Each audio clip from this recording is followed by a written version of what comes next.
सैनिक विश्रांतीगृह उपेक्षितच ऐतिहासिक वारशाचा ऱ्हास.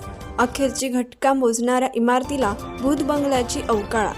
स्वातंत्र्योत्तर काळातील ऐतिहासिक वारसा लाभलेल्या माणगाव शहराच्या मध्यवर्ती भागात कचेरी रोडलगत विद्यानगरच्या प्रवेशद्वाराजवळ वसलेले सैनिक विश्रांतीगृह आज शासनाच्या आणि प्रशासनाच्या दुर्लक्षामुळे अक्षरशः अखेरची घटका मोजत आहे. एकेकाळी गजबजलेले, शिस्तीचे आणि राष्ट्रसेवेचे प्रतीक ठरलेले हे विश्रामगृह आज मात्र निधी अभावी जीर्णावस्थेत पोहोचले असून त्याला जणू भूत बंगल्याची अवकाळा प्राप्त झाली आहे. गेली अनेक वर्ष या विश्रामगृहाची किमान डागडुजी तरी करण्यात यावी अशी मागणी स्थानिक माजी सैनिक, नागरिक आणि सामाजिक संघटनांकडून सातत्याने केली जात आहे. मात्र या मागण्यांकडे शासन आणि संबंधित विभागांकडून ठोस दखल घेतली गेलेली नाही.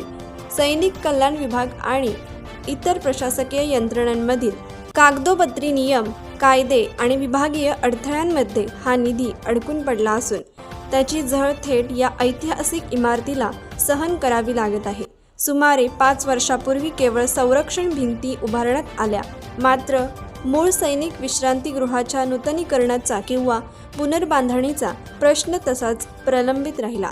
आज या इमारतीच्या परिसरात उंच उंच झाडे झुडपे, गवत वाढले असून भिंतीमधील दगड विटा ढासळू लागल्या आहेत. खिडक्या, दरवाजे मोडकळीस आले असून छताची आणि भिंतींची अवस्था धोकादायक बनली आहे. कोणत्याही क्षणी मोठी दुर्घटना घडण्याची शक्यता नाकारता येत नाही. एकेकाळी या सैनिक विश्रांतीगृहात सैनिक व पोलीस भरतीसाठी तरुणांची प्रचंड गर्दी होत असे. विविध सामाजिक आणि प्रशासकीय सभा, बैठका येथे पार पडत माजी सैनिक विश्रांतीसाठी येथे मुक्काम करत असत. आज मात्र तेच विश्रामगृह ओसाड, भयावह आणि उपेक्षित अवस्थेत उभे आहे. ज्या सैनिकांनी देशासाठी आपल्या प्राणांची पर्वा न करता लढा दिला, काहींनी मातृभूमीसाठी हसत हसत शहीदी पत्करली, काहींनी स्वातंत्र्यासाठी आपले संपूर्ण आयुष्य समर्पित केले, त्याच सैनिकांच्या सन्मानार्थ उभारलेली ही इमारत आज प्रशासनाच्या उदासीनतेमुळे अखेरची घटका मोजत आहे. हे वास्तव अत्यंत वेदनादायक आहे. दरवर्षी 9 जानेवारी रोजी देशातील पहिले व्हिक्टोरिया क्रॉस पदक विजेते वीर यशवंतराव घाडगे यांच्या जयंतीनिमित्त विविध लोकप्रतिनिधी आणि अधिकारी येथे भेट देतात, भाषणे होतात, आश्वासने दिली जातात. मात्र या आश्वासनांची पूर्तता होत नाही. कार्यक्रम संपतो, फलक काढले जातात आणि पुन्हा या विश्रामगृहाच्या वाट्याला येते ते केवळ अंधार, दुर्लक्ष आणि शांतता.